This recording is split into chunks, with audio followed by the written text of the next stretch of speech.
It was 1985, and I was probably about 10 years old at the time when I, like everyone else, fell in love with this show where I got to see myself in a vision that wasn't corrupted by violence and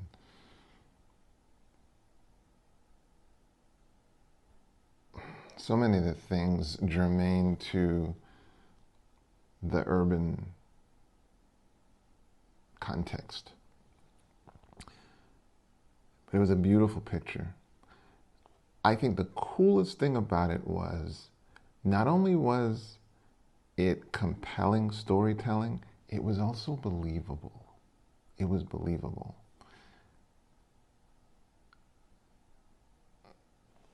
Obviously, an important part of the masterpiece of The Cosby Show was Theo. And while Theo was a beautiful young man on the one hand, kind of everything a father would want, he simultaneously had vulnerabilities, challenges. And that was important because that made him available and it made him real.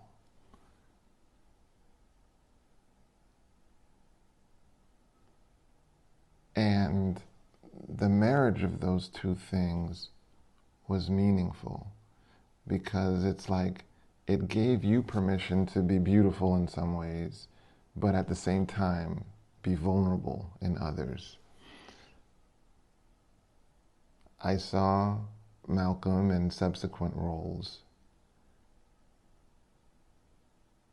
but the most notable for me was The Resident, where he's this, world-class cardiothoracic surgeon, yet again embodying a role that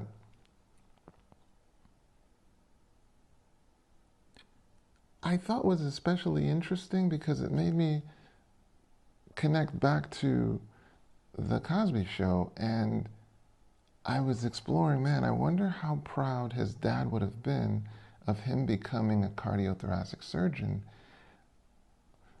Only to, when I revisit the story, sure, people enjoy saying my son the doctor, but at the same time, the pride and love Dr. Huxtable had for Theo, I don't really see increasing that much because now he had a doctor. Yeah, it would increase, but what I'm really shining a spotlight on is how much love he had for his son, just who he was, and just what he was able to achieve. So it was a sort of full circle moment where you could kind of play around with, man, what would have happened if Theo would have been or become Dr. Huxtable, the cardiothoracic surgeon. But I'm grateful to The Cosby Show for not doing that. Theo remained available. And then The Resident still allowed you to see what could have been, and he still kind of extended your view of what was possible. The message that hits home for me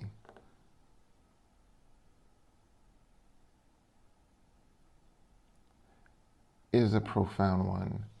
And first of all, I became a physician, and it'd be a stretch to say that I became a physician because of The Cosby Show. But it also is not a stretch to say it was definitely an influence. Do you know the data shows that there was an increase in people applying for obstetric and gynecology residencies during that period. So there is an impact, there is an influence on you being drawn to what you see. But I liked keeping it real. Of course, that wasn't the only reason, but it did have a positive impact. The real impression that I'm walking away with is, don't take your life for granted. Don't take your loved ones for granted. Part of my experience with Malcolm was I felt like we would have him for a longer period of time. It's almost like I feel like we were entitled to have him for a longer period of time. And when you feel entitled, sometimes it leads to a kind of complacency, a kind of, well, it'll be there. And my encouragement to you, my encouragement to myself is, don't take the important things in your life for granted. Don't take the important people in your life for granted. I know you think you're entitled to a more extended experience with them, but you're not. It can be gone in a moment, and all you're left with is the regret that you didn't honor it as the treasure that it is.